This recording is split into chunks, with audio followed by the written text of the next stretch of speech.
Let me jump to snakes. I do want to say one thing though, that I'm not gonna go into the details of the empirics, but there's something that I want to flag, which is sort of goes at the heart of the lecture, which is, so what, right? So I show you there's a different way to look at this. I can make it work. It's more complicated. I can make it work, but so, you know, if I just care about aggregate shocks, how does that matter? So sorry to interrupt. Oh yes, I see where that's going. Yeah, 1 second. Yeah. Thank you.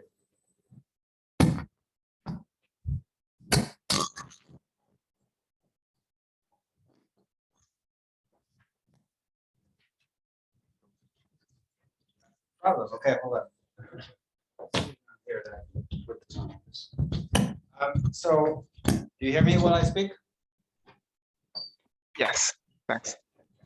So what we do, so one way to kind of answer the so what question is, okay, let's just revisit a shock that has garnered quite a bit of interest in the trade field, which is the China shock, right? The fact that one important shock in the world economy in the last few years is that, you know, if you look at the data in the figure here, you've got China here. This is estimated in 2007.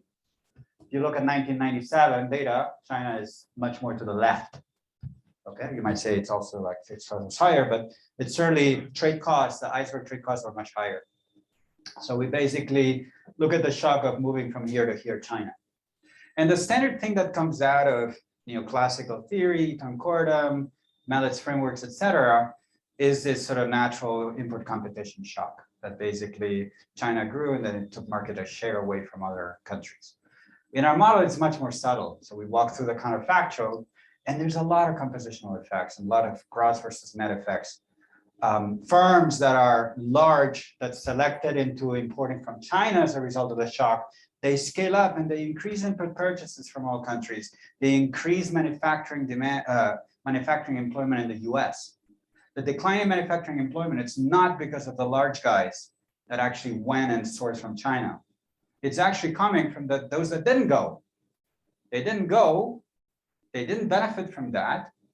The residual demand level shifted in for them. They scaled down, they reduced manufacturing employment. And because there are many, many of those type of firms, the aggregate effects are negative. That is, if you look at manufacturing employment in the model, there's a decline in that manufacturing employment. There's another sector, remember. But it's all coming from those that don't offshore, not from the offshore. Okay? So it's sort of, it gives you a richer picture of this type of shock. Okay. Many things you can do, many extensions. I'm going to talk about some of them, so I'm going to ignore this now, but you can think about endogenous input variety, the monopolistic competition, exporting, departing from CS preferences, so you have implications for markups. As they grow, firms might increase their markups. You could add contractual insecurity into the framework. But I should move to the next bit, which is on snakes. Okay. Remember, that's just one example, but absolutely. You say I actually move up to snakes, but didn't you really see spiders?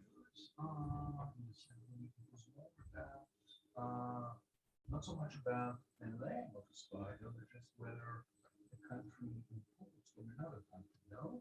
A firm, yes. Firm, yes, sorry, firm. Right. So that's how I think about spider. The legs of the spider are the V's, the inputs, right? Yeah, but and it's a spider that has had a leg of you know, of one stage. Correct. That's how I define spiders. Not a leg that, you know. Right. It was not a sniker. Yeah. Okay. It was not a sniker. So a spider has just A spider has one leg. It's like a beginning of an end, and that's it. Exactly. Several legs, but all of them Yeah. have legs. Yeah. That's how I define a spider. That's Yeah. Okay. And then so if it and then the production process that have more than 2 nodes, a beginning node and an end node, there might be some various nodes along the way. I'm not going to call that snakes. Okay. I'm going to focus on a purely vertical thing. Then we can think about combinations of hybrids. So that's how I'm going to think about this. So conceptually, consider a very stylized production process that for engineering reasons or whatever it may be, it has a predetermined sequence of stages. Okay, let's think about end stages. From the first stage all the way to the end stage, which is the final assembly from which it goes to consumers. Now, let's imagine that you're a firm, you're trying to design the production process, understanding that because of what's happened in the world economy, you don't need to do that all in your country. You can locate different stages in different countries. Okay, and for each stage, there might be J candidate countries.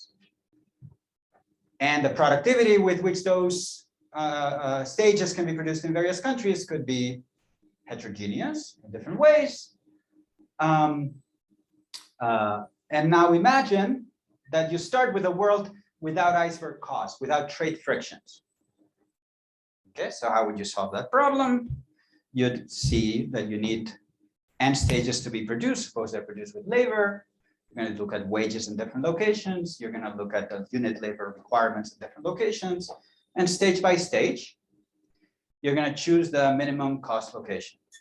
Stage number 3, I'm going to have a vector of cost for different locations. I'm going to pick the lowest cost location. Okay, so it's not a very complicated problem. And actually, sequentiality doesn't really matter. It doesn't matter if it's stage 3 or 2 or 7.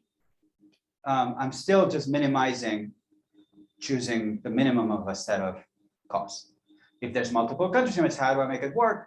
Return and quarter, maybe Frechet is going to be a simple way to kind of deal with that. Okay, so it's not much of a, I mean, it's not conceptually, there's not much of a difference. And you might say, well, then obviously models with snakes are going to have to incorporate trade friction. So otherwise, what's the point of sequentiality? It's a little bit more subtle than that, in the sense that the bulk of the literature on snakes, people didn't call them snakes, but models of sequential production, for the most part, were models without trade frictions. I have in mind Kostinov, Vogel, and Wang in the Restad, which built on Kramer's O'Reilly paper, even earlier Grossman and Dixit and many others. Even my own work on sequential production with contractual frictions, where we thought hard about whether firms would want to own suppliers at different stages of production, and their sequentiality mattered through dynamic contracting externalities. Okay, but if you just care about location, it's really not obvious why sequentiality is going to matter. At the same time, I can tell you why those models had free trade, because if you don't have free trade, things become very complicated. Okay, so in what sense? In the sense that if you just focus on this simple problem, no fixed costs or anything for now. It's just, I can put this production process in any country I want, and I'm trying to minimize production costs, but now there are trade frictions. Now I cannot minimize cost stage by stage. If I'm putting together a car, I want to minimize the cost of production of the car. The car is going to have an assembly location. It's going to require tires. The tires are going to be produced with rubber. Okay, obviously there's other things in each of the stages. Let's just think about this vertical stuff. Now, where do I want to produce the tires? Okay, I might have a very good tire producer in Mexico. Okay, but if my assembly plant is in Vietnam and I can get rubber from Indonesia, it's a little bit, sounds a bit inefficient to take the rubber all the way from Indonesia to the tire producer in which country did I say, Mexico or Costa Rica? And then I'm going to take the tire all the way back to Vietnam where the car assembly is. There's a lot of back and forth. And if there's trade friction, that's actually going to lead to, might inflate the cost of production. Is it clear that the car producer needs to think about all of these different stages? If what I need are tires, why don't I just think about tires? And the tire producer will worry about the rubber stage. It's not necessarily something I have to think about as a car producer. Okay, that's great. So that's going to lead to a distinction between global value chains where we think there's a lead firm that is actually organizing everything versus what you define as a more decentralized global value chains where we can be more narrow in what we think about. And I'm going to identify, I mean, it's going to be, I'm hinting that I'm sort of starting to see that something I'm going to show you is going to be trivial to you, but I'm gonna define a framework where actually that's gonna be, there's gonna be a isomorphism, or there's gonna be a case where actually that's what your intuition is gonna be right, that maybe I could just focus on that. But I'm also gonna show you that that's not always gonna be true. There's gonna be situations where, because of scale economies or things like that, unless someone's really internalizing everything, you're really not going to be optimized. Okay, and there's again might be an incentive for a lead firm to actually merge to internalize those things. But yes, there's the issue of decentralization is going to be one that I will touch upon. But let's leave that aside. Let's suppose that I focus on the sort of planner problem, if you will. You can see that I've moved from n stage problems of comparing J numbers to a problem where I'm optimizing over the path. And now I'm going to think about optimizing over the whole path, and that's going to be a more complex problem, if that's what I'm trying to solve.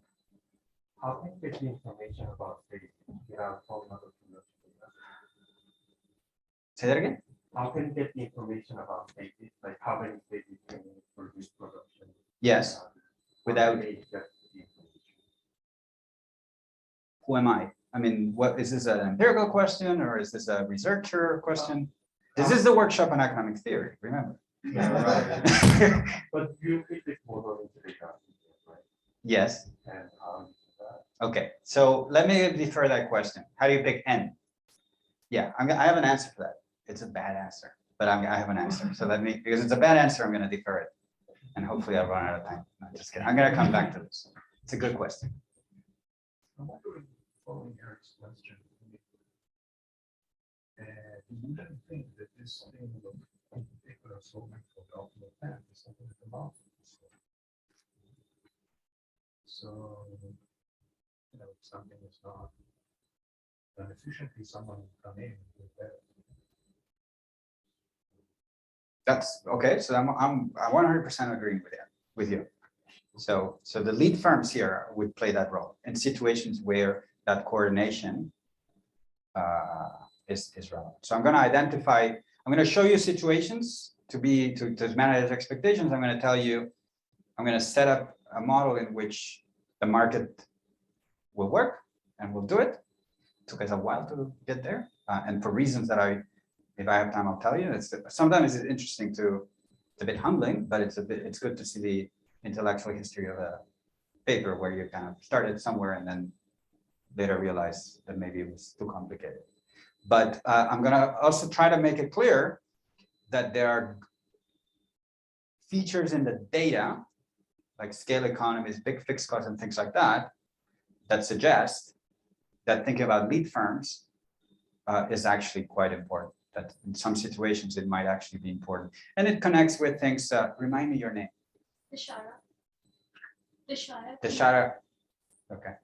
I'm going to butcher that name, but we were talking over the break of, you know, even when there's lead firms, I mean, are they fully optimizing? Do they have all the information that they've done?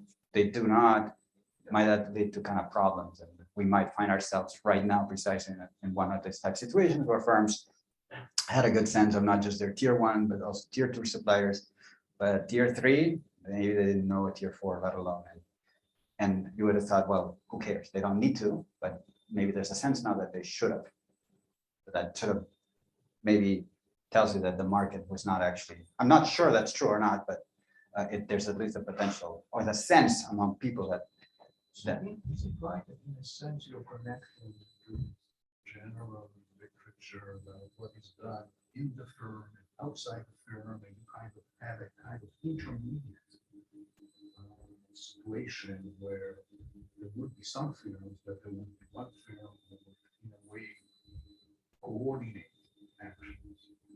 Yes and no. Yes, it's more about who are the decision makers. Firm boundaries is you can have a fair amount of,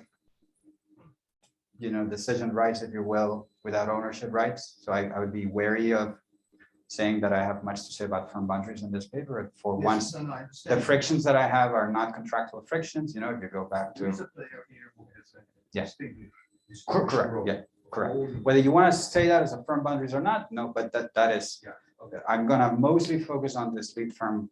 Whether you think about this as a multinational firm, and the suppliers are integrated or not, I don't have the tools in the model to speak to that. No, I understand. Yeah, okay, We're okay. not talking about Right. integration. But Right. you're kind of looking Sure. at an intermediate situation where there's a distinguished level. Correct. And that, but we have, then there's work that I've worked with David Shore, which is precisely on, and thinking really about ownership rights and how this ownership rights gives you residual rights of control over, physical capital and how that might matter in the face of shocks. But I'm not going to talk about that today. So I started thinking about this a few years ago. I was visiting MIT, right? So, I felt close to the engineering departments. And so I started reading all this logistics literature, which, people in OR have been thinking a lot about this path problems. And I was reading about the traveling salesman problem. I don't know if you've come across this. It's a very cool problem. And I thought maybe there's a connection. So I read, and and Alonso also invested a lot in this. And then at some point, for the reasons that you guys anticipated, we thought, maybe we should have been reading something else. But I think I'm trying to connect with that and show you that I think these things actually matter for settings that are more realistic than the ones I'm going to focus on the next 10 slides. Okay. So let me start with this paper, and then I'll tell you about other things that might branch out of it. So in this paper with Alonso, which is 2020, not 2018, we developed a general equilibrium model of global value chains of snakes that has trade costs. In fact, has a fairly general geography of trade costs. Okay, so that's an innovation relative to sequential production models with free trade. The paper has, tries to make several contributions. On the one hand, from an applied theory point of view, we're going to derive a result that is, I think, novel, which is we're going to identify a new source of comparative advantage related to geography. We're going to show you that for reasons to become clear. If I think about countries being spread out in space and some being more central than others, countries that are more central in space should specialize downstream, and more upstream sectors should be produced in countries that are more remote. Okay, so that's only something you can think about if you have geography. Second, we're going to develop tools, or apply to develop is a bit of overselling. We're going to apply tools to solve this problem in potentially highly dimensional environments, and I'm going to identify a set of conditions under which, essentially by leveraging the isomorphism with the decentralized equilibrium, we can basically solve this problem, which amounts to basically using dynamic programming. There's going to be a connection. I'm going to connect all these things to dynamic programming, or with like a reinterpretation of how the market works. Empirically, when we go to the general equilibrium, we're going to borrow tools from the quantitative trade literature to show how you can sort of attractively aggregate the model and map it to aggregate data. Now, this is not, we can't really use import and export data only to discipline a model, because it's a model where you import stuff, then you export it, goes somewhere else. So the data we're going to use is coming from the WIA, the World Input Output database, and it's going to connect with some of the stuff that Caliendo Lorenzo was talking about. Okay, so we are developing a framework that is actually speaking to the same data, but we're getting there by aggregating a different type of model.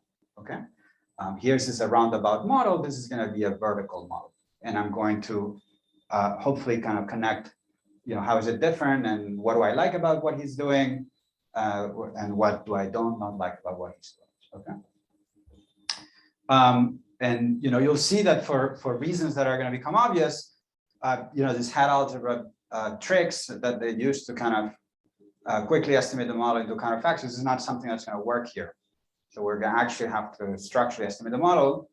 And the folks in that quantitative literature would say we do better because we fit the data exactly, and we do not.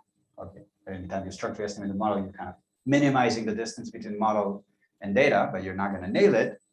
But I would say, maybe that's not a bad thing. Okay, and I'm going to try to convince you that that's not a bad thing, that you may not always want to fit the data exactly. Okay, so I'm going to walk you through the model. I'm going to start with the firm level problem that I've just laid out, the end stage problem. And then there's a second part where we aggregate and match aggregate data. So the firm level problem is a final good. Let's think about one firm is producing a final good that for which there's demand in J countries. This could be all countries in the world or subset. And the good is produced combining n stages. Okay, I'm taking that as given. And they need to be performed in a sequential order, and they go from 1 all the way to cap n. So cap n is both the number of stages and I index the stages so that stage n is the final assembly stage. Now, how are these goods produced? In the most stripped down version of the model, the only factor of production is labor. The first stage is produced just with labor. I need an initial condition, right? So I'm going to say I start with just labor. Out of that labor comes out a product. I pass it on to stage 2. They take that product, they combine it with labor. Another product comes out. They move it to the next one. Okay, so every stage except for the first one is combining the prior stage and labor. Okay, and then the first one is just using labor. And I call it equipped labor because, again, in any Ricardian model, when you take it to the data, obviously, labor income is not the only source of income in this model. So think about combination of capital and labor, like all factors of production. The wage rate associated with equipped labor is WI, is going to vary across countries. The firm takes it as given. It's a parameter in the firm level problem, but in general equilibrium, obviously it's going to be pinned down. Countries are going to differ in their supply of labor. There's going to be wage variation across countries, but the crucial aspect here is going to be geography. Okay, and we're going to capture that geography in a way that is standard, and I was using that in the previous paper already, which is there's going to be a matrix of iceberg trade costs between any two locations I and J. Okay, so for 1 unit of a good to make it to the next location, you need to ship more than 1 unit. So tau is higher than 1. And that's true for not just the final good, for any stage. Okay. Technology. This is linear in labor, and this is a homogeneous of degree 1 technology in labor and the prior good. Okay, so constant returns to scale and perfect competition. Okay. Do I like this? Conceptually, yes. I've spent the better part of the first half hour telling you that that's probably not what you want to do. That's not where we started. I might tell you later where we started. Model with scale economies and travel and salesman and all this. And at some point, and honestly, we got there mostly for not the right reasons, which is we were trying to aggregate the model and connect it to quantitative trade theory. And at some point we realized, you know, all the quants, they're doing this competitive models. Maybe we can try this. And then at some point we realized that was not just useful for aggregates. The firm level problem actually became much simpler. Okay, and we're gonna get back to your question. But think for now, constant returns to scale, perfect competition. What is the firm? If I think about a lead firm, what is that lead firm trying to do? It's trying to maximize profits and minimize costs. So for any destination of consumption J, it's picking the optimal path of production to get there. Final demand is in country J, so I'm going to choose the optimal assembly location that's going to sell to that market. And that assembly location could be different, right? You could have an automaker that is selling in the US from a plant in Mexico, think about Ford, but Ford has plants in Spain that maybe are for the European market. So in principle, there could be different assembly locations for different destinations of consumption. And then there's going to be, for that same chain, there's going to be an optimal location of various stages. Okay. But anticipating what's coming with constant returns to scale, you know, all these problems are going to be independent of each other. I can optimize for each destination J, I could have a different path. And that's going to be key for some of the things I'll say there. I'm going to, just for the sake of exposition, it's not important for the partial equilibrium results, but for the sake of exposition, I'm going to focus on a particular technology. Okay, I've told you already that I use labor and the prior stage, and I do this constant returns to scale. I'm going to have what we call a Cobb-Douglas-Ricardian cost function, which is I not only combine labor in the prior stage, but I do so in a Cobb-Douglas manner. Okay, so I'm giving here the dual cost function, which is the minimum cost at which I can sell or produce stage n in location I of n is given by this. I denote the cost as P because I have marginal cost pricing. So the price at which that stage n in location I of n will be sold to the stages downstream is a Cobb-Douglas aggregator of value added or labor cost at that stage and how much we pay for the prior stage. The labor costs are a combination of the wage rate and the unit labor requirement at that stage. The price of the prior stage is the price at which the prior stage sold, which is the analog of this, but location it might be different, and -1 might be in a different location than the -1. And there's the iceberg trade cost, which is to get 1 unit of that thing, I need to pay for more than 1 unit because the share will melt and transfer. Again, how much is the distance or the cost between Ln -1 and Ln? Why is this? We call this Cobb-Douglas Ricardian. Cobb-Douglas should be obvious. It's Cobb-Douglas. Alpha n is the value-added share of that stage n. Why Ricardian? Because the only kind of source of comparative advantage is this labor productivity differences. Okay. Now, the first stage, if you follow what I said before, that's not here, right? There's no prior stage, so it's linear in labor. Alpha 1 is equal to 1. Okay.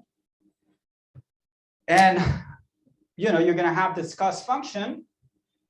You're going to iterate it all the way up to the cost of production of the last stage.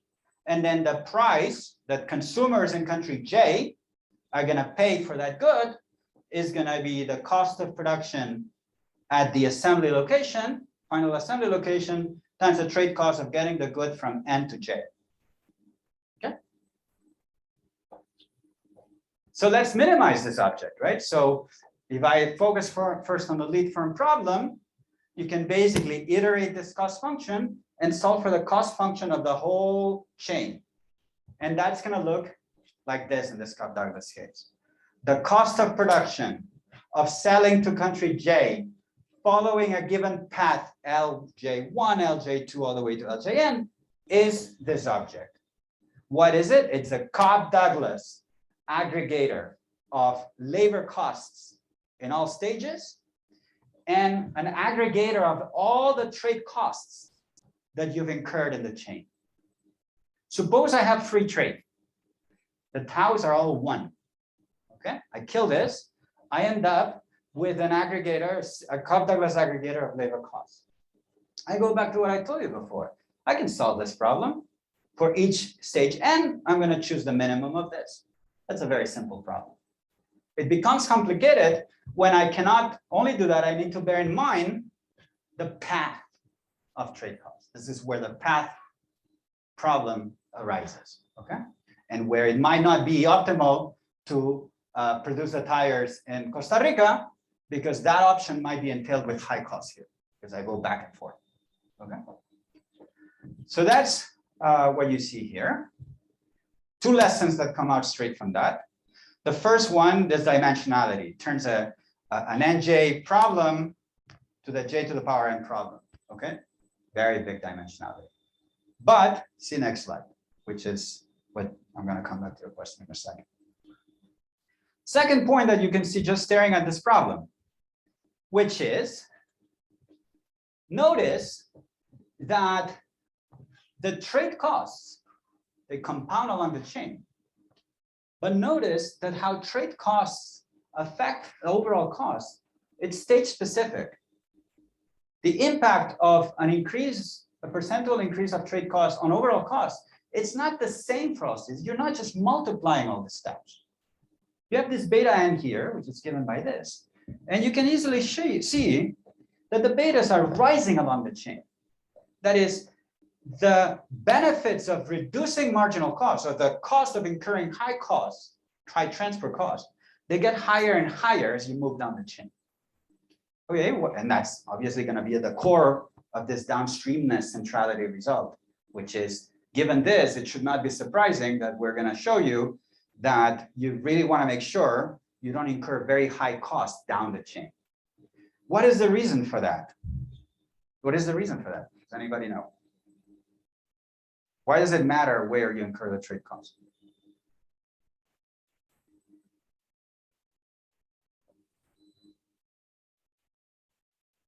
You didn't see that coming, huh?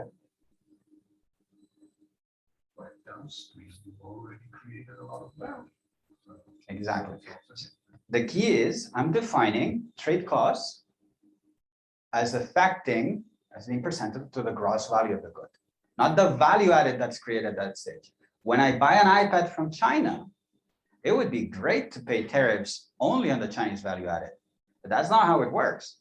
I'm paying tariffs, 10%, whatever it is, on the whole value of the iPad. That's going to embody not just Chinese value added, but Korean value added, you know, German value added, US value added. And I'm paying the tariff on that. And many forms of trade frictions, they're actually proportional to the gross value. So the further down the chain you go, you've exactly what Alejandro was saying, the more value you've sort of accumulated there, the more you're burning with this trade cost. Yes. Pardon me? Do the rules of origin? Yeah, that we could talk about this instead of rebates and things like that. There are exceptions, obviously,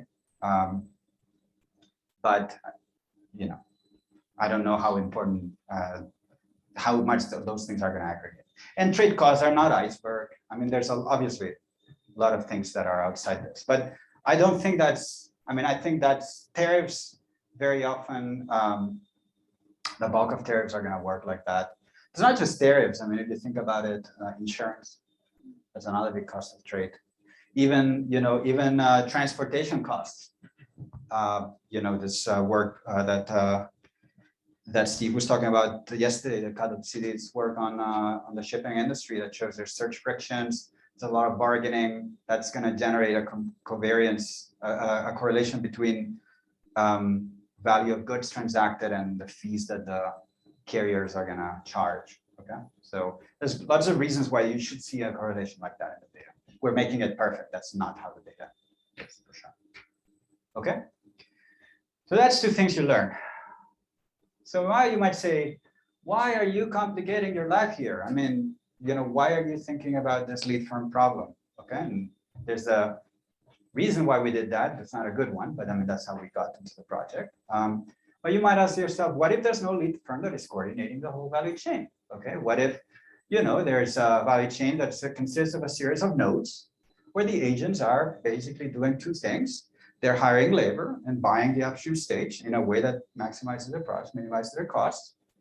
And basically, there's two levels of decisions, optimal mix of labor and prior stage and optimal source of the prior stage. It's a very simple problem, but there's lots of nodes. There's a lot of nodes to consider. So that's exactly what these guys would be doing. And with constant returns to scale, the identity, so first, that's a simpler problem. Second, it's not only a simpler problem, it's actually the same problem because the identity of the decision maker is going to, with constant returns to scale, is immaterial.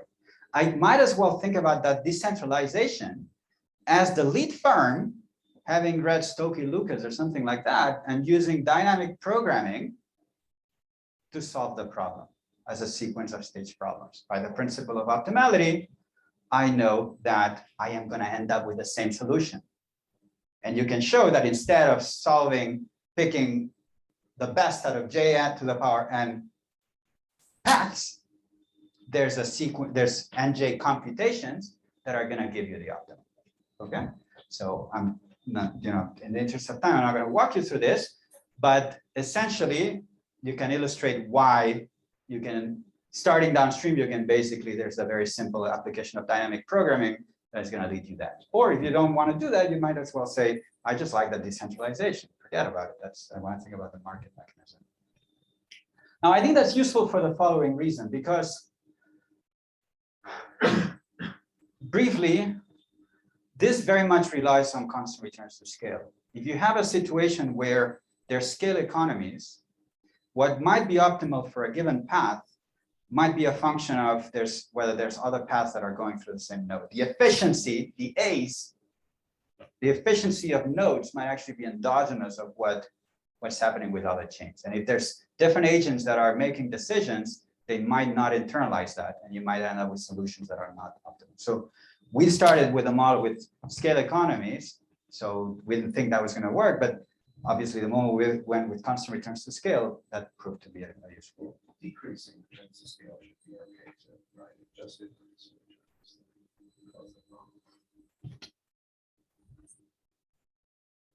It's increasing return. So I think, okay, I would, yeah, so there's two things here. One is, can I rely on the decentralized equilibrium to get an efficient outcome? And the second one is, can I use dynamic programming to solve this problem one chain at a time? I think for the former, you're probably right, as long as I can invoke some sort of first Welfare theorem or something like that, I'll be fine. For the second one, I think I'd still have that problem, because with diminishing returns, productivity would be endogenous to the volume of activity in a given node. So that the dimensionality of that problem would likely be larger than what I'm going to have here. But then you might still take the view, why forget about the lead terms, right? I mean, just let the market operate. Okay, so that's what we have in terms of the partial equilibrium model. And again, there's many other things you could do. You could add contractile frictions, think about other, there's a bunch of work sort of where we've sort of thought about other aspects of that sequential production. So I'm going to come back to scale economies in a little bit, but first I want to move to the general equilibrium to show you how to aggregate up the model, to map it to data, how you estimate it, and then what so what question, which is, you know, we had to work harder to get there than Caliendo Parro. So why did you do that, and how does that matter? So what we do in the paper is we're going to embed the framework into a general equilibrium model. So there's going to be a model with many goods, a continuum of final goods, okay, and they're going to all produce with multiple stages. There's going to be, you know, multiple global value chains that are going to deliver a good to various markets, and you know, the math of the you know, we can characterize the equilibrium for an arbitrary number of countries and stages.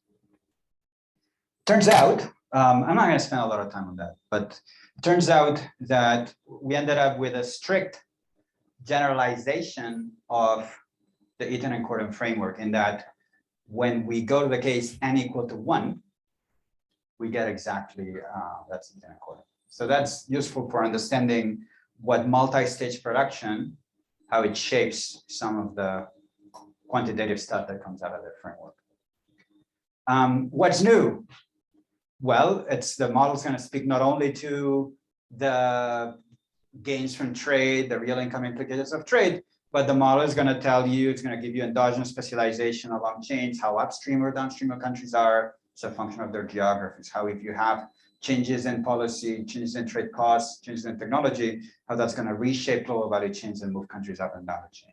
And so all that is new coming out of the multi-stage nature of the model. And that's the first thing where roundabout models of the, you know, it's Caliendo Parro is like multi-industry version of Eaton and Cordon with input-output links.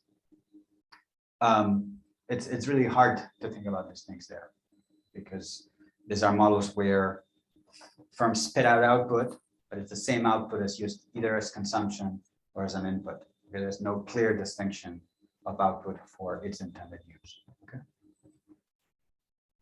Now, again, I'm probably going to skip because I do want to get to more newer stuff that I'm doing. There's a conceptual innovation in the paper, which is, for those of you that are more in the field, you might know that folks like Kei-Mu Yi or Rob Johnson have been thinking about this for a long time. Kei-Mu Yi had papers in the early 2000s in multi-stage production. And he, like mid-2000s, he was already trying to use the Eaton and Cordon machinery. And his stuff is very interesting, but it's very messy. These are papers where they say, we're gonna use Eaton and Cordham and model stage productivity at the first, we're gonna project it to a Pareto distribution, but we have multiple stages. So then what happens in those frameworks is that overall cost of production, they're no longer Pareto distributed. Okay, let me show you that in a second. That's gonna become clear in a second. So there's gonna be an innovation here, which is we're gonna think about productivity as rather than being stage specific, more change specific, and that's going to simplify matters. So the formal details is you got on the final good side, your beloved CS aggregator over a continuum of measure one of final goods. This is Eaton and Cordham. On the technology, now I will stick to this Cobb-Douglas specification. That's important for the quantitative stuff. Maybe I didn't say that before. Everything I said about the partial equilibrium did not rely on Cobb-Douglas. I could get that with any constant return statistical function. Okay, so same technology before. The only small thing is that instead of just using labor at stage n, I'm going to follow Eaton and Cordham and allow firms to use labor and like a what do you call it, an aggregator of output. So there's a roundabout thing in the model, and I'm putting that in just for comparability. I could set gamma to 1 if I wanted to have a pure vertical model, but I want to make sure that I have a strict generalization of that framework. Okay, so it's basically, if you will, has this input output links built also. Okay, so that's going to generate this price of the final good, which is equal to the marginal cost of production, and I showed you this formula before. So now let me talk about K-mu-yi, right? So you take K-mu-yi says, I'm going to take these A's and I'm going to assume that they're drawn from a Pareto distribution. And the reason that works in Eaton and Cordham is because if the A's are Pareto distributed, the marginal cost of production of the good is Pareto distributed, the prices are Pareto distributed, and you get the ideal price index and everything's beautiful. The problem with the Pareto distribution is that the product of Pareto distributions is not Pareto.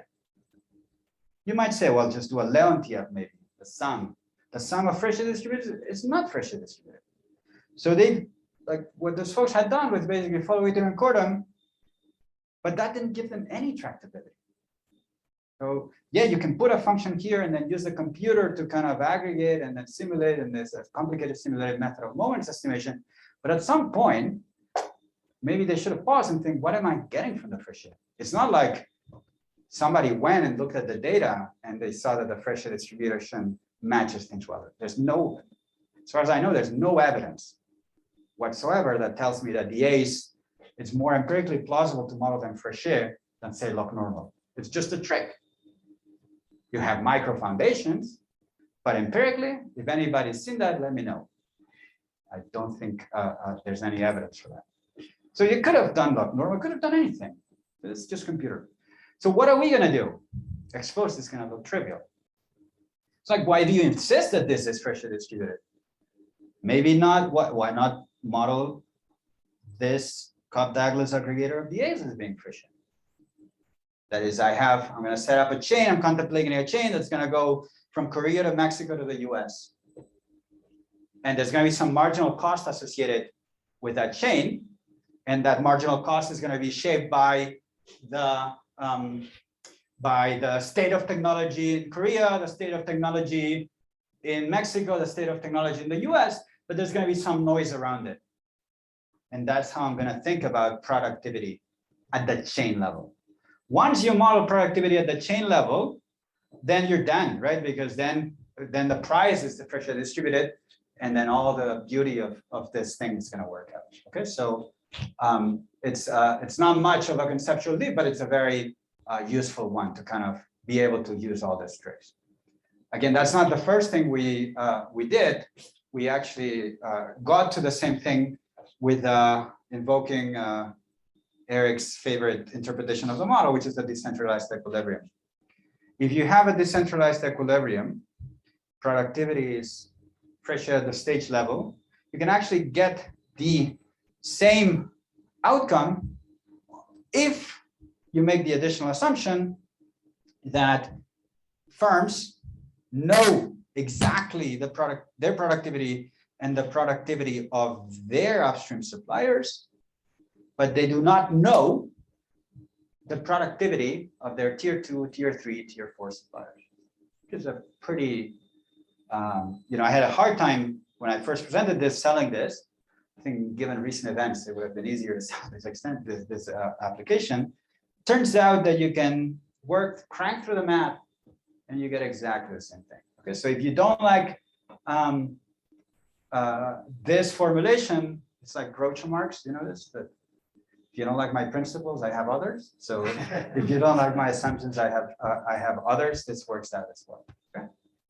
Okay, what do you get out of this? So in the same way, and I went through that earlier today, that out of this Fréchet discrete choice formulation, you spit out a share of activity that takes a given form, a share of people in the San Francisco area that are going to take the train or the bus, the share of firms that are going to import from that market or that other market.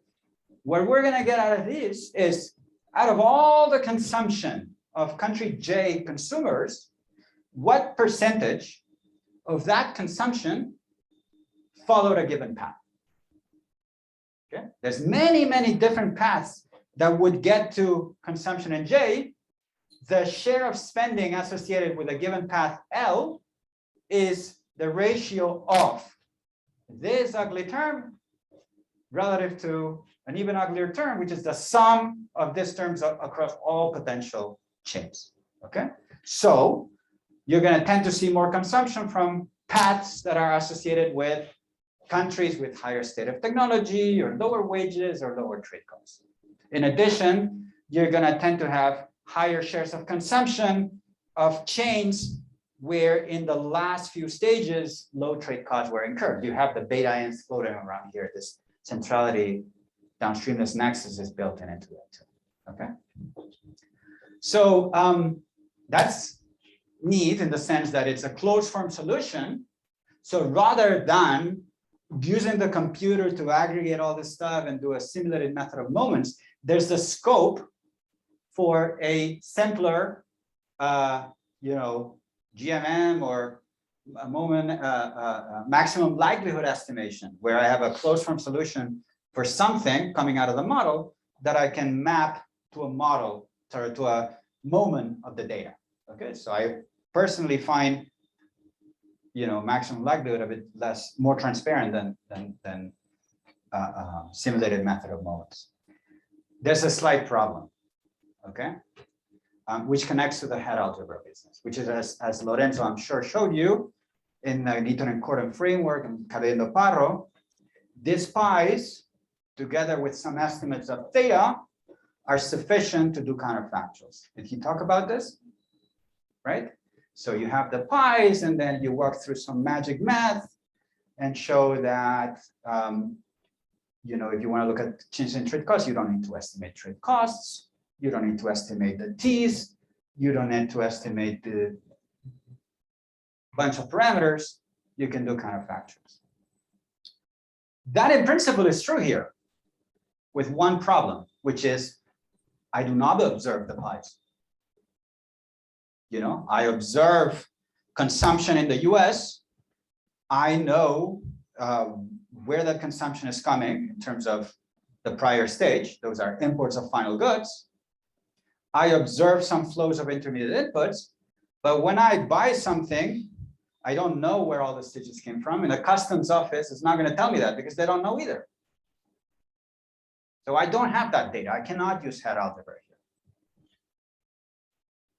Is this hopeless? No, for two reasons. The first one is I can actually use the model to compute things that I observe.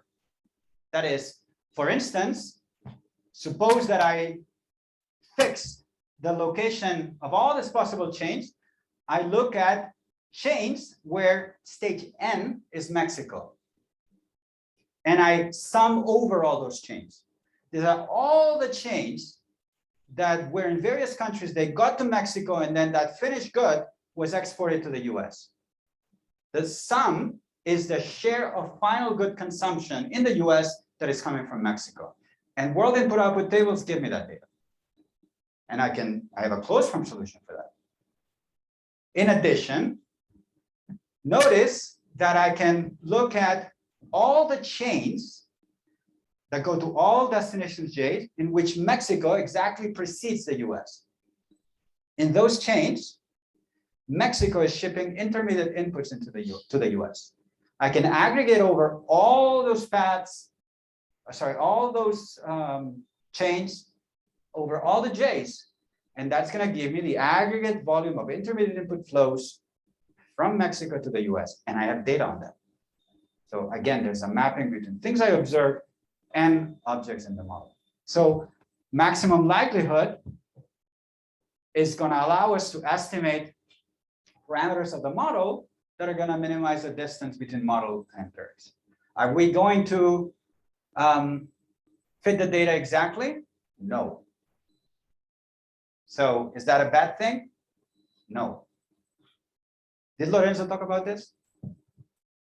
Did he talk about the downsides of the head algebra? He didn't? What are the downsides of the head algebra? Why might I be worried about using the head algebra? Let me give you a fact. Tim Kehoe at Minnesota has been showing, for instance, that when I look, one of the advantages of the Caliendo Parro papers, they actually didn't look at a counterfactual. They looked at something that actually happened, which is NAFTA. So in principle, you could look at how well does the model fit. If you look at the change in tariffs that came out of NAFTA, how do the trade flows, how they changed with NAFTA, how does this map to data? Did you talk about that? No. Not too good. Okay. Not too like very, very low, close to zero correlation. So the models, these models do not fit, don't seem to fit well this kind of factors. In his defense, obviously, and he would tell you that, and he's right, well, lots of things happened in the 90s. Mexico was liberalizing this. Of course, there's lots of shocks. There's not just NAFTA. So it would be unfair to say we should discard the model because it's not capturing this well, okay? But it should give you some pause, okay? There's a statistics point, which is also the fact that when you use head algebra, you're not just estimating a vector of thetas. You're implicitly calibrating all the other parameters of the model, the t's, the trade costs, you're calibrating them to exactly match the data. So it is as if, instead of saying we only estimate 20 parameters, I could say, no, you estimate 20,000 parameters. It's just that for 20,000 minus 20, you do not allow for measurement error. That doesn't sound so good. So one might worry, and I worry about overfitting. And we know that if you overfit, if you kind of have a model to match the data and you overfit it, you're going to match the data, but you might not want to use that for prediction, which is why we write these models for counterfactuals, because then the counterfactuals might be, way off. It's a standard thing where you have a, you have a cloud of points like this, and we were all taught to do this, right? That's a straight line. Does that fit the data? No. I could have a polynomial. Okay, that would fit the data better. But, small changes in estimates might lead to massively differences in projection, whereas the linear one is going to be more stable. Okay, so I'm oversimplifying things, but that's something to think a little bit about. Yes. Do you have in mind any reference about this problem? Overfitting? Yeah, I would Wikipedia it. That's a good start. This is well known. Okay. In the trade literature, no, I mean, Tim Kehoe has been talking about this. There's a recent, I saw this summer, a recent paper by Costino Donaldson Adao on, making progress. And, this is, I understand the appeal. I've actually used it in some of my own work, okay? I understand the appeal. I estimate a few parameters and I can play around and get kind of factuals. Okay. But if you match the data exactly, better make sure that the model is right. Okay. And we know the model is not right. So then you need to think about, why is it not right? Where's the error coming from? How do you model the error? This is what people in industrial organizations do. Empirical organization, that's the first question they ask you. What's the error? Where's the error coming from? Why? Because that's exactly going to be absolutely key for estimating the model. For thinking about identification, for thinking about how to model the error term and how to minimize. What are you minimizing? But we're not minimizing anything when we use head algebra. I mean, we're just choosing things to put it to zero. So that, I don't have anything, I'm not saying it's wrong. I don't know, I talked to Dave Donaldson recently. He claims our models are fairly linear. So maybe that's the estimates that come out are linear. Maybe it's not a problem, but it's worth pausing to think about what we're doing. Because when I talk to people in IO or people that do structural estimation, they don't understand what we're doing. Doesn't sound like that's something that we should be doing. And I've told this to Lorenzo, okay? It's not, I'm not behind you. It's probably this being recorded. Hey, Lorenzo. Huh? The meeting should be recorded. Exactly, that's why I just said hi to him. I love his work.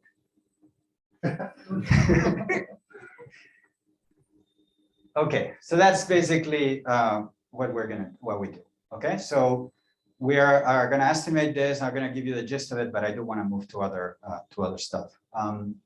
One last thing on gains from trade, right? So again, as in Arcolakis, Costino, Rodriguez Clare, not only the pies are useful for head algebra, but there's this sort of beautiful result that shows that they're sufficient for computing the gains from trade.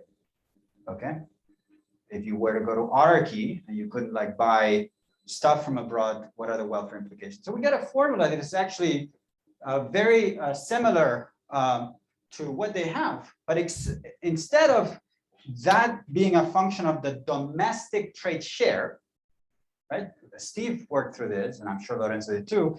If I know the share of spending on my own goods, and I know the trade elasticity, I can tell you how costly it would go to autarky. Eaton and Coren computed that, the numbers that come out of that are very small. If you add multiple goods, multiple industries, it gets bigger.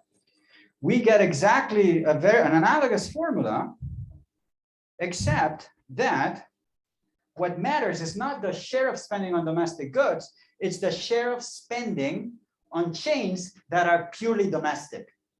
Because in our model, if you shut down trade, you're not only giving up on the Mexican burritos, you're giving up on any chain that's stopped by Mexico at any stage in the chain.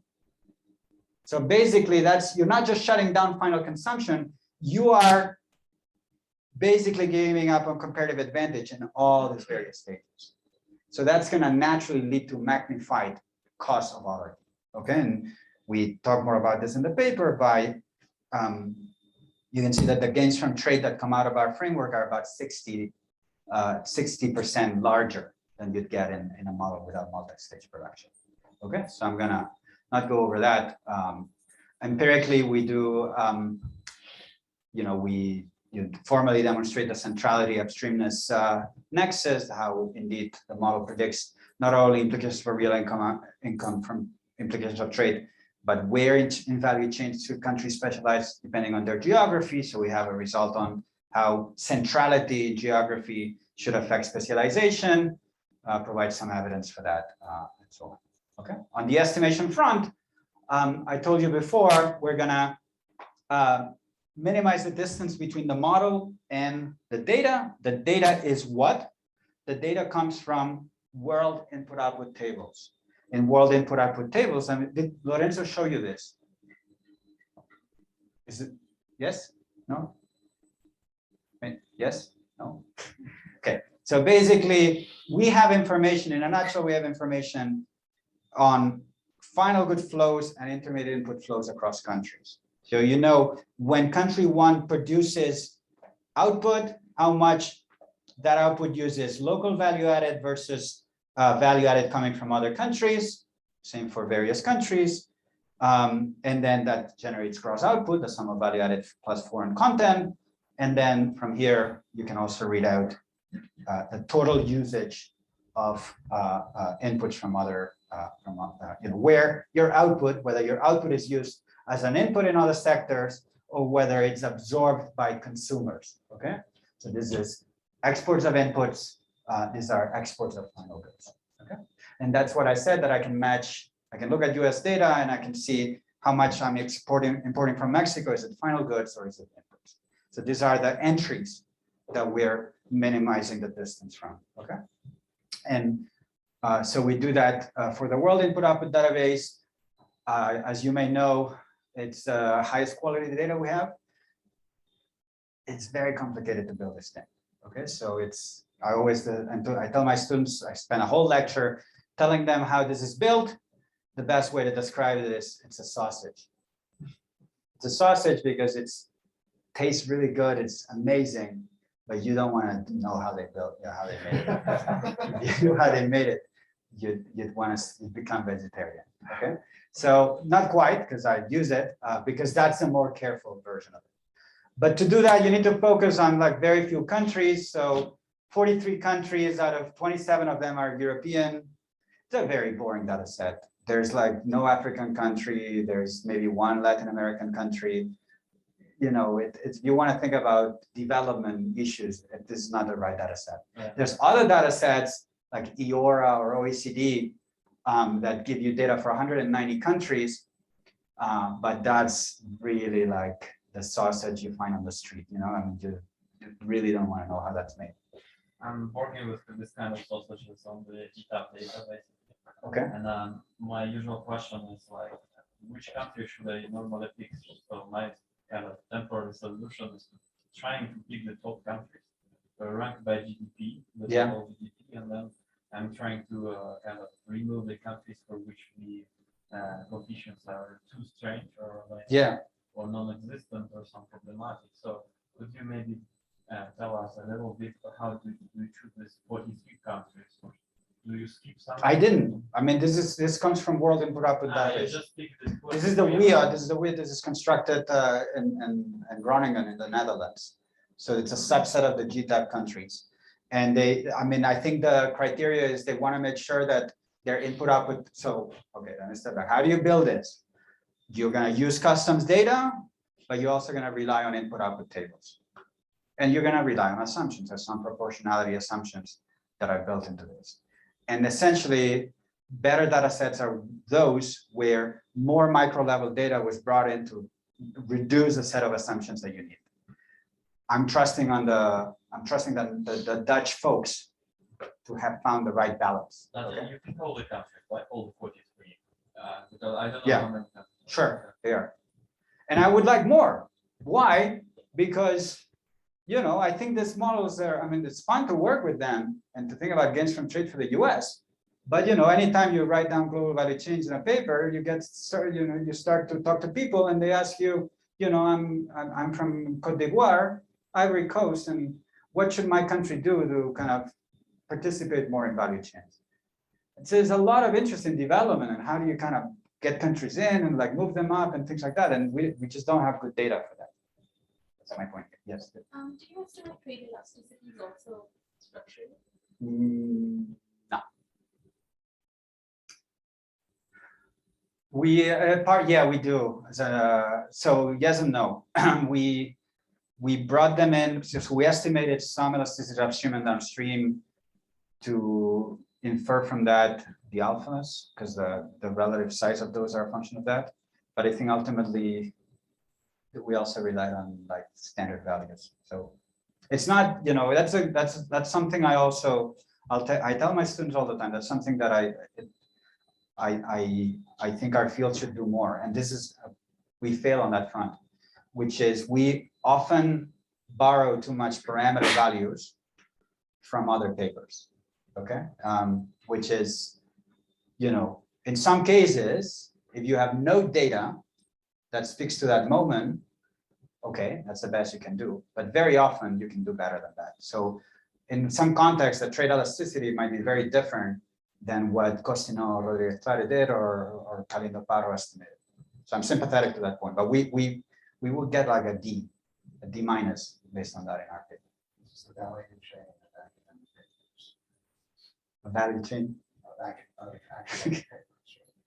exactly. You're relying on, yes, exactly. Use, say, 2 snapshots of the world input output tables and use some tariff changes as an instrument to get that trade elasticity parameter. So they can put out the I tables understand. from 2014, 2016, use tariff changes, see how much they put out the tables change, and then use that interesting. I haven't seen an awful lot of that. If anything, what I've seen, the type of thing that this, and I think Talin and Paro do that in their paper. We did that. I have a paper with David Shore, which is an extension of Palino Parro, and we wanted to say, okay, we're going to use the Scott Douglas technologies right and left. And I'm going to show you, maybe that's not too offensive, because if I look at the shares that are implied to be constant based on those functional form assumptions, they're actually fairly stable over time. But that's more about the share of spending on industries rather than the source of the inputs. What you're saying is, suppose that I observe some trade costs are changing, and then the model is telling you I should be substituting away from this markets onto those other ones or those sources. And that I'm not sure I've seen that. That's doable, but I'm guessing someone has done it, but I don't know. Both for Yanda and Pyro and CDP use cross-sectional. What's CDP? For Yanda, both in Pyro. Okay. Use cross-sectional data to get elasticities to do dynamic counterfactuals. I always wondered whether that's the right elasticity to get. I don't know. It's a good question. I don't know. There is also a recent paper of Fontanier, what they called GIE this year, and they estimate the trade elasticities for 65 GTAP sectors. All right. Let me spend the last few minutes telling you about a bit more newer stuff. I mean, obviously you can, once you've estimated a model, you can play around with it, but I'm going to let you, if you're curious, you can certainly dig in. Extensions, again, I've talked about some of these issues. What if you don't have constant returns to scale? So, which, I think that's definitely something you may want to, sorry, so let me see what I have here. Within constant returns to scale, there's many things. We only had like one sector here, multiple sectors. You can do many things, of course. Introducing scale economies, that's where it gets trickier, because these interdependencies start arising. And, you can, if you insist on the lead form problem, you are going to face computational problems. If you go to the decentralized solution, that's not likely to lead to the overall optimum. So one, I want to spend the last few minutes telling you something I've been doing recently, where it's reintroducing scale economies, and something that looks like snackers, very simple ones, but I would call it snackers. I'm going to skip this, but something we did was, that's where the project started, was really a model. Let me just describe the model. It was external economies of scale. This is where we started when I was at MIT, which is, it was a framework in its simplest version. It was N stages, J countries. And it's only one good, you're producing one good. And there's external economies of scale. So there's going to be a benefit to concentrate production. And let's just go to the extreme where it's going to be optimal to have one stage in each country. Okay, so there's N stages, and just the matter is which stage and which position should you have different stages. Okay, now that turned out to be essentially a traveling salesman problem, where you are choosing the order in which you're going to visit different locations in a way that is optimizing something. In the traveling salesman problem, I'm sure there's some of you that have never heard about this. This is the problem of, I have a truck full of packages. I have 20 addresses. I need to deliver those packages in a given order, but gas prices are through the roof, and I want to minimize distance, say. Which order should I go to? This sounds very simple. It's a very complicated problem. Okay, very quickly. You have many locations, it's very complicated. In this case, it's a world where the chain, this global chain, needs to visit all these locations. Why? because the labor market should clear. You cannot bypass countries. Okay. And if there's trade costs, you're really not gonna go and come back. Okay. So it's the order of countries, and we show that there's basically a one-to-one mapping, except that it's a traveling salesman problem in which the traveling salesman gets increasingly tired. You want to make sure that he doesn't incur a lot of trade costs down the chain for the reasons that I mentioned before. It's not linear. It's not like, it's just as you go downstream, you want to make sure you don't incur costs. And then we played around with it and looked at factory Asia. And There's an additional problem, which is in principle, you can have loops in your protocol, whereas in traveling sales. yes, exactly. You don't exactly. Once you could go back. So we kind of had to, if there's enough symmetry with the trade costs, you could rule those out.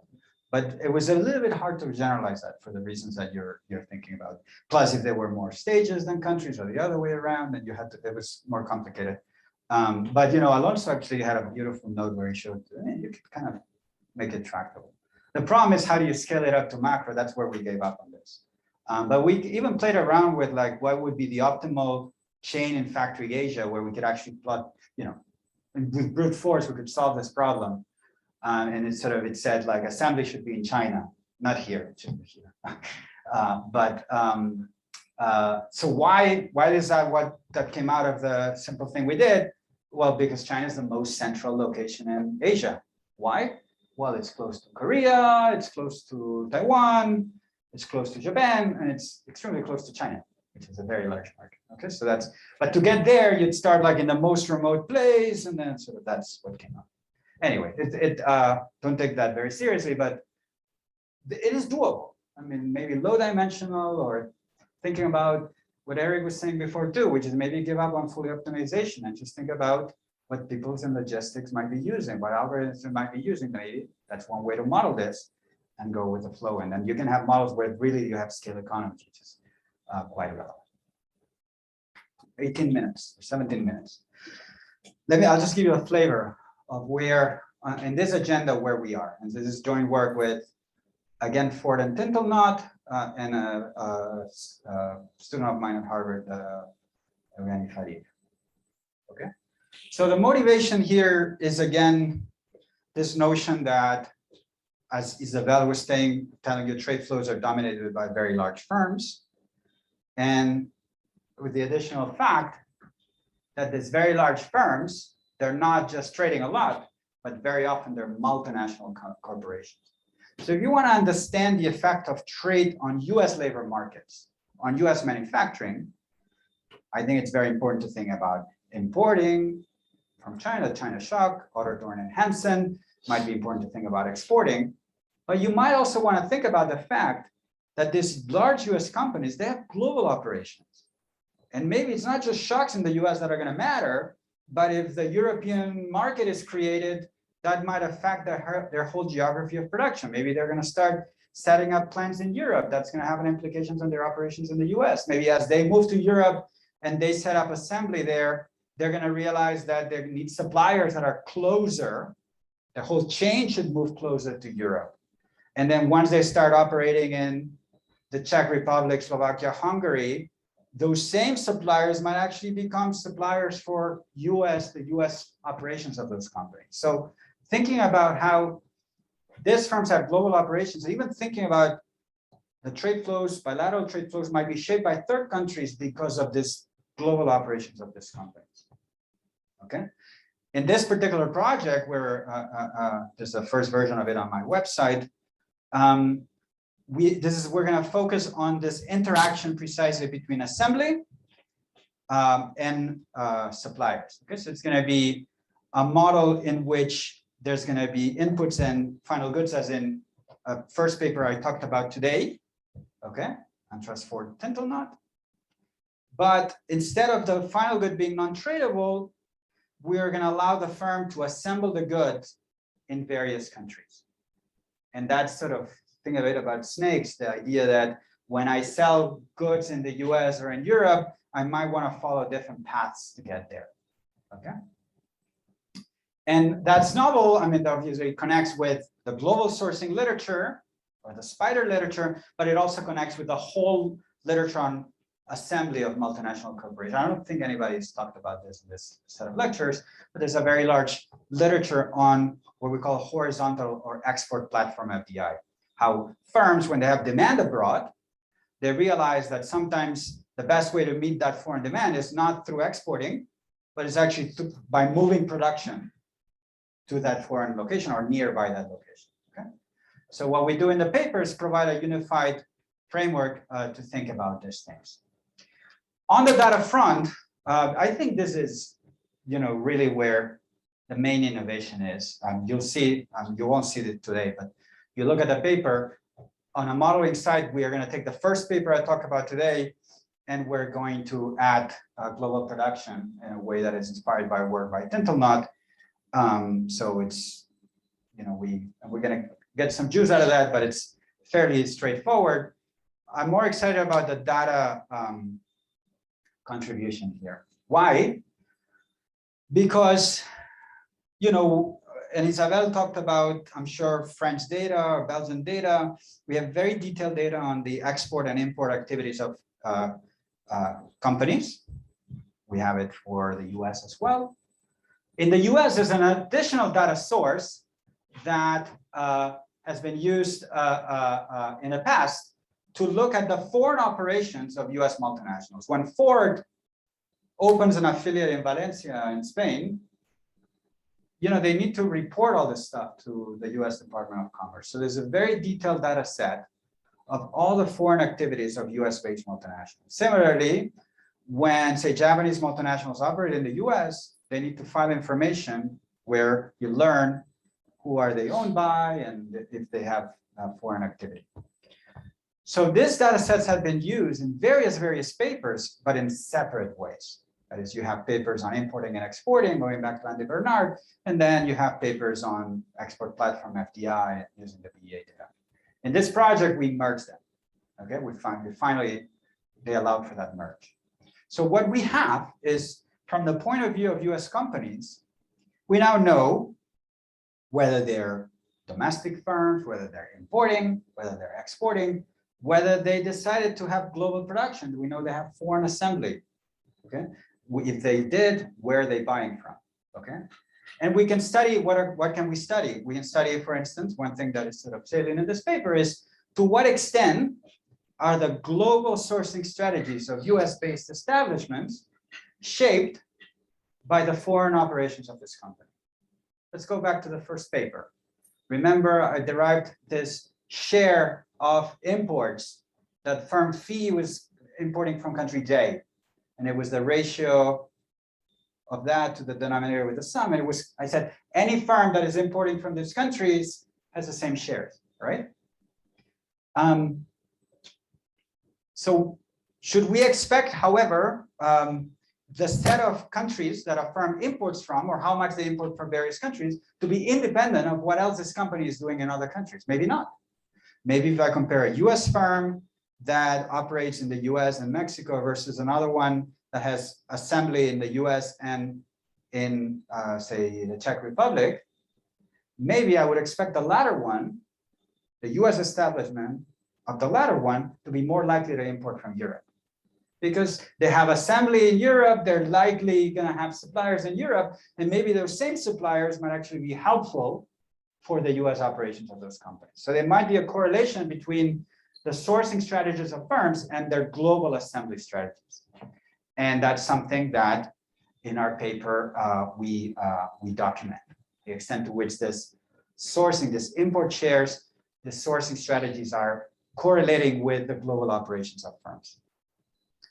On the modeling front, we have a framework where firms enter, they realize their productivity, they decide whether they want to export or they want to import, but we also allow them to optimally choose other locations in the world as potential export platform, production locations, and then export to other markets. So the model pins down all these choices and shows how, depending on the core productivity of firms and the various productivity of final good production and input production of various countries, how firms are going to optimally choose these sets. Okay, and that's going to connect with the first paper of how exactly do you devise ways to solve this complicated problem. Yes, sir. Productivities that they realize when they enter apply, no matter where they locate. So we're going to have no. So in the first paper, the firm was realizing productivity for suppliers in a given location. Those suppliers in our framework are going to be selling those inputs to all my plants. Suppose I have the US plant as in the first paper, but now I also have a plant in the Czech Republic. That supplier productivity can be used in all these assembly locations. But the assembly productivity in the US and in the Czech Republic might be different. Now, there's an element of the core productivity that I can transport to the foreign locations, but there's some idiosyncratic stuff in the foreign location. Why, I didn't say that, why, and I'm not, obviously not going to have time to get into the details, why in the model might I have different assembly locations? Transport costs. That is, scale economies lead me to want to concentrate production in one location, obviously. But if there's trade costs, I might, and I want to sell to Europe, paying an additional fixed cost to setting up a second plant might actually be optimal, because then I can sell from that platform at a lower cost to local consumers. Okay, that's the Tintelnot paper. That's one way to kind of model that. For indirect investment, it is a misnomer. This is multinational activity in the trade field. I don't know who's at fault for this. Maybe Elhanan. But we often call this models of horizontal FDI and vertical FDI. And FDI is tied to multinational activity, right? But it's a capital flow. FDI is when you invest abroad, you can invest through your savings account. Maybe you buy some foreign stock. That's portfolio investment. Then there's foreign direct investment. That is when the investor owns more than X percent, 10%, 50% of the other facility. In some cases, whole ownership. We call that direct investment, foreign direct investment.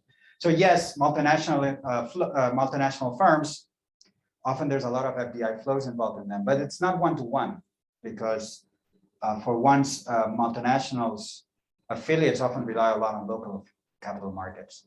So there might actually not be a lot of international capital flows with lots of activity, but we somewhat got stuck with that terminology. Okay, so basically that's that. Let me just give you a flavor of, I won't talk much and then I'll take questions. Maybe that's more efficient. But on the data front, what comes out of it is we illustrate, you should look at the paper if you're interested, just the granularity of this. There's a lot of firms in the US, thousands and thousands of firms, of establishment and firms. The set of multinationals is a very small set. There's about 8,000 foreign-owned establishments, that's Toyota USA, and about a bit less than 3,000 majority-owned US firms that have foreign investment, okay? But these firms, they account for a non-trivial share of overall employment and sales. When you focus on manufacturing, it's 41%. We're down to like 3,800 companies. They account for 41% of US manufacturing. These are firms that have operations abroad. If you look at trade flows, about 80 to 90% of US imports and exports are accounted for by this multinational. So they're very big players in trade flows. And the point I'm making here is that it may matter, because this is not, I'm not saying, 80% of companies have names that go from A to T, and then from T to Z. This is not like random. These are firms that by their nature, obviously, have a lot of operations abroad. And typically in our models, we ignore, when we think about how they shape trade flows in a given country, we ignore what they're doing abroad. And maybe that's not without loss of generality. To give you one statistic that I find particularly staggering is the following, which is, if I look at how these companies make their goods available to foreign consumers, US branded goods, how do we make US branded goods available to foreign consumers? In the standard models, you do that through exporting. Okay. If I look at the volume of exports of these companies relative to their foreign sales that are actually produced abroad, the latter is 4 times larger than the former. By far, the main way in which US branded goods are made available to foreign consumers is not exporting. It's through the foreign affiliates. Okay, obviously, in terms of size, the US establishments are still larger. Your foreign establishments are 74% of the domestic ones. That just reflects the size of the domestic, the US market. Okay, but when you focus on how your goods are made available abroad, that is mostly multinational activity. Okay, so that's why when we go to the data, perhaps, first, and we show that indeed what firms do in the US seems to be correlated with what they do abroad, that might actually be of relevance for how you want to think about the aggregates coming out of those frameworks. And that's what we show in a reduced form way by basically correlating sources of inputs with their foreign operations of these companies. Okay, I think I should stop here. I'm gonna make the slides available. There's some slides on how the theory actually works out and how we use comparative statics, monotone comparative statics techniques to kind of characterize some features of the firm level problem. When do you get complementarities, not just across input sources like we had in the first paper, but are the assembly locations, are they complements or substitutes? If they're complements or substitutes, what does that tell you about how the model, the comparative static that are going to arise from the model, how does that shape how you want to try to solve this problem if you're trying to structurally estimate the model? But for once, we're not quite there in terms of structural estimation, and in any case, I'm out of time. So I'm just going to leave you with that and conclude that global production is important, is quantitatively important. You can use models that you've learned to think about those things and extend them and tailor them in a way that better kind of makes justice to this facts. And I think that's important. It's important for counterfactuals. It's important for how trade reacts to shocks. And I think it's also going to be important for trade policy. And I'm sure, I know you've heard a lot about trade policy, but very often that also sort of ignores these issues. How do we think about trade policy in the world of global value chains? How should less developed economies think about trade policy or industrial policy in a world in which they're not just trying to sell cars, but they're trying to participate in chains where they don't need to produce the whole car, they can specialize in parts of cars, and what's the optimal way to try to do that? And I don't think we have a lot of access for that. That is an interesting topic among many others. Questions? Yes, there. So,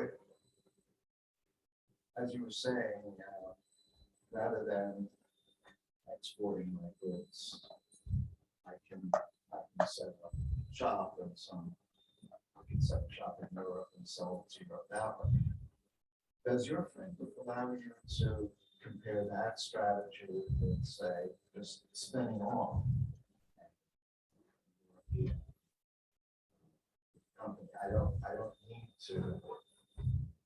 I don't necessarily need to own the production plants in Europe. I can just sell it all. And you can compare that strategy with the multinational strategy.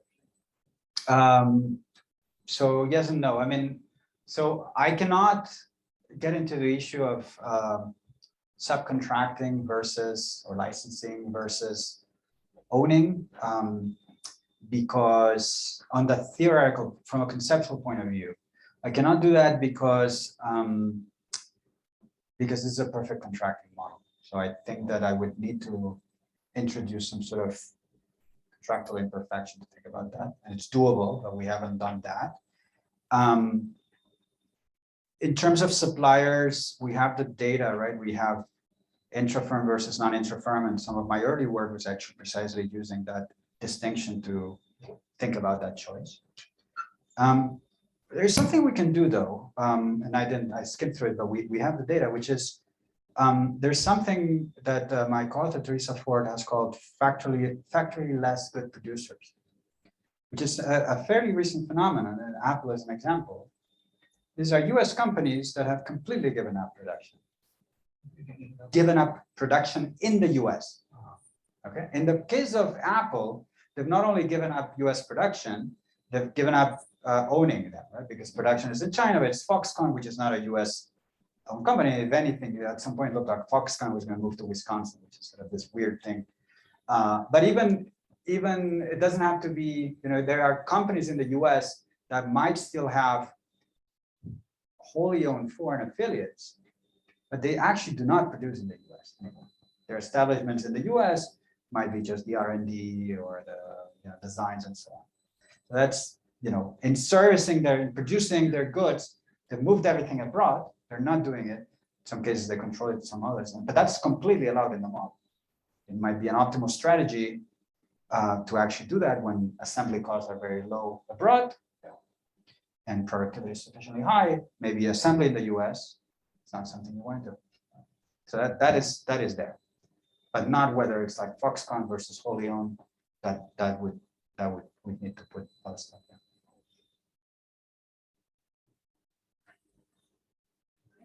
Thank you.